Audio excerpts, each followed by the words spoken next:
The Lord be with you. A reading from the Holy Gospel according to Matthew.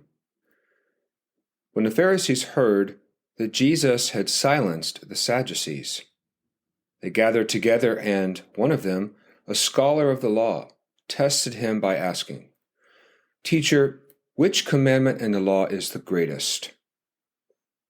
He said to him, "You shall love the Lord your God with all your heart, with all your soul, and with all your mind. This is the greatest and the first commandment. The second is like it. You shall love your neighbor as yourself. The whole law and the prophets depend upon these two commandments." The Gospel of the Lord. Love your God. Love your neighbor. The whole law and the prophets depend upon these two commandments. In Jesus' time, there were two major schools of thought. Some Jews wanted to expand the law as much as possible. They were meticulous and exceptionally detailed, so much so that they created 613 rules to follow, involving everything from honoring one's parents to the treatment of birds. Others treated the law like an accordion. They wanted to condense it down to its very essence. Jesus takes this latter approach, collapsing the law. He says the entirety of it, and by extension, all of Christianity and all 613 rules, can be summarized in a single word: love. But what exactly is love?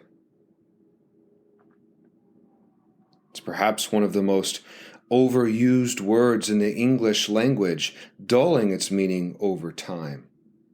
We speak of loving the New York Jets or the New York Giants, loving pizza parties or your friend's new haircut. Yet we use the same word, love, to describe our commitment to another person in marriage, even God's commitment to us. So what does Jesus mean when he says love? Does God love us the way we love pizza? Love's a bit like humility. It's abstract. It's hard to define. But you know love when you see it in action. You know it when you feel it. And you know it when you don't.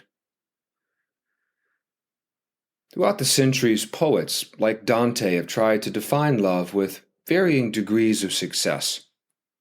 For example, in the Divine Comedy, Dante writes, "Love is what moves the sun and the other stars."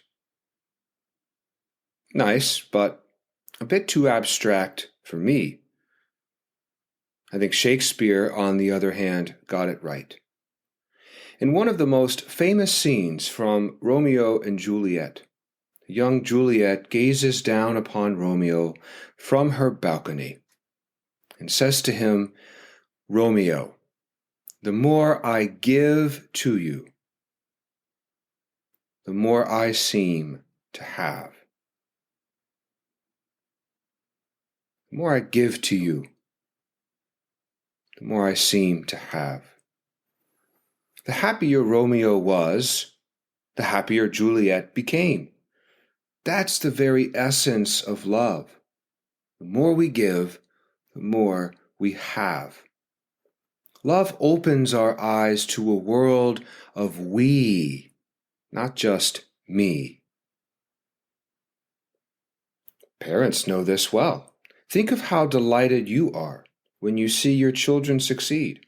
You'll sacrifice almost anything to make their futures brighter.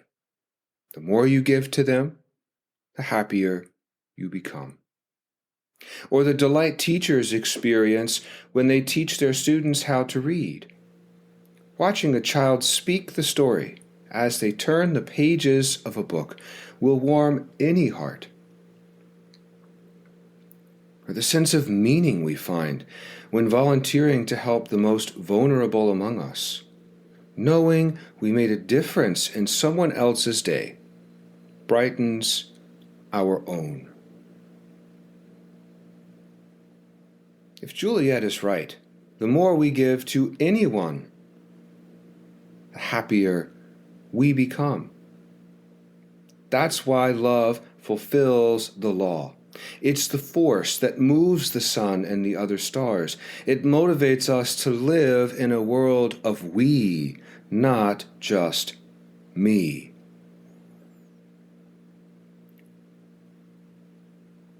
During this extended time of self-isolation, social distancing, and societal fragmentation, what an important reminder to all of us. The more we give to others, the happier we become. Reach out to friends online. Pray for the needs of the world. Thank those who serve on the front lines, from medical personnel to those keeping our grocery shelves stocked. It's a mysterious truth, but the more we give to them, to other people, the happier we become. So what can I give to someone else this week?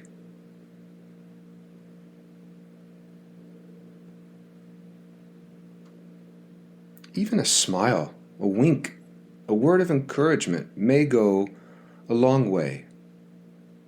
Love your God. Love your neighbor. The more we give, the happier we become.